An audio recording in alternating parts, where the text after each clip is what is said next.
কিয় উঠি পৰি লাগিছে? এয়া অবৈধ প্ৰেম, এয়া বহিৰাগত লগত অসম চৰকাৰ আৰু ডিব্ৰুগড় আৰক্ষী প্ৰশাসনৰ অবৈধ প্ৰেমৰ চেকা গাৰ পৰা অতি সোনকালে আঁতৰি নাযায়। গতিকে সেই ছোৱালীজনীক চেল্টাৰ দিবৰ কাৰণে, সেই ছোৱালীজনীক সুৰক্ষা প্ৰদান কৰিবৰ কাৰণে আজি অসম চৰকাৰ উঠি পৰি লাগিছে। 36খনকে এজাহাৰ অসমত দিয়াৰ পাছতো, ডিব্ৰুগড় সদৰ থানা বা দুলীয়াজান থানাত দিয়াৰ পাছতো সেই ছোৱালীজনীক কিন্তু আটক কৰি জেল হাজতলৈ প্ৰেৰণ কৰিবলৈ অসম চৰকাৰৰ গা নৰয়।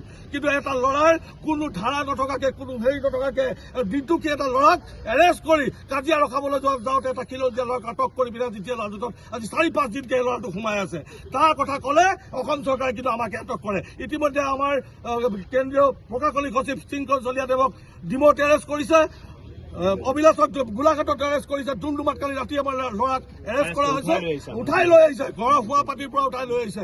কিন্তু এনেকুৱা দুলীয়াজান আঞ্চলিকৰ আমাৰ 9জন সৈনিকক আটক কৰিছে। কিন্তু এনেকুৱা দমন নীতিৰে বীৰ লাচিত দেউতা অসমৰ মনোবল, বীৰ লাচিত দেউতা অসমৰ শক্তিক মষিমূৰ কৰিম বুলি যদি অসম চৰকাৰ আৰু আৰক্ষী প্ৰশাসনে ভাবিছে, সেয়া কিন্তু স্বপ্নৰ স্বৰ্গত বাস কৰিছে।